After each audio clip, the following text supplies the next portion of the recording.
There is a common perception among many that when it comes to prosperity, Scandinavian countries top the list. Sweden has been in that elite category for long.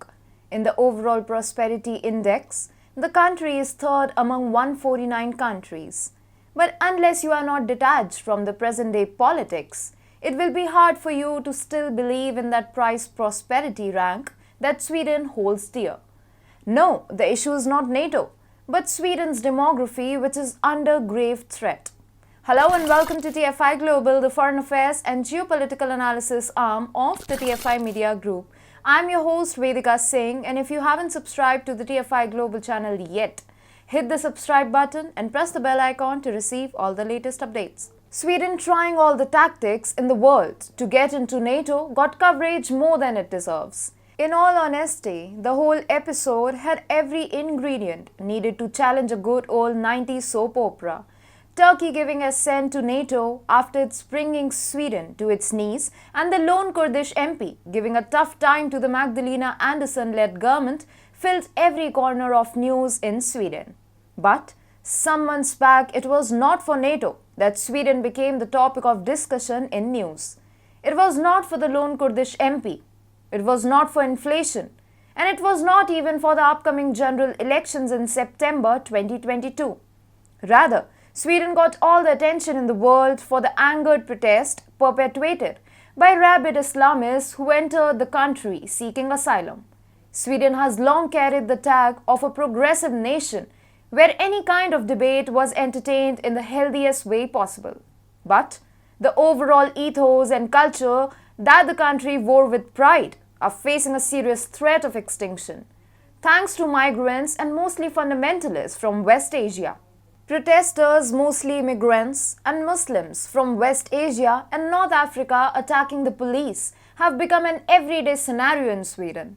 The reason for the protest was mostly trivial, like someone debated something that went against the tenets of Islam, or like any guy questioning the claims included in the holy book that Muslims pray.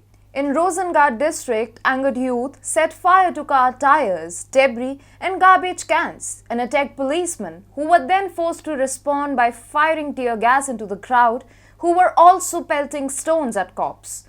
Swedish society, which has stood up for multiculturalism and stood against racism, has also now become aware that there is a certain section of migrants in Sweden who are not interested in assimilation and threaten to impose their values on Swedish society. And then the latest news emerged but was overshadowed by the big discussion of NATO and Turkey. The news is everything that the Swedish society must discuss in the coming days.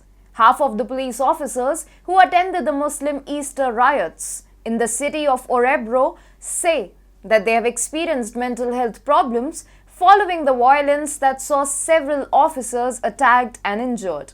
Rasmus Paluda, a right-wing politician, led a protest, growing tired of the appeasing politics being showered on the Muslim extremists in Sweden. This eventually led to a counter-protest from Islamists and ended with the city of Örebro going into chaos. Initially, we had quite a few sick leaves, partly due to physical problems, but also for mental problems. There are a lot of thoughts and concerns, as there were many police officers who feared for their lives. Erik Hiding, chairman of the Police Federation in the region of Bergslagen, told broadcaster SVT. A total of 135 officers were present during the riots and 50 officers were forced to seek medical treatment due to the violence against them by the mob of rioters, with reports of officers suffering various injuries such as bone fractures, concussions and damage to teeth after the rioters hurled rocks and other projectiles.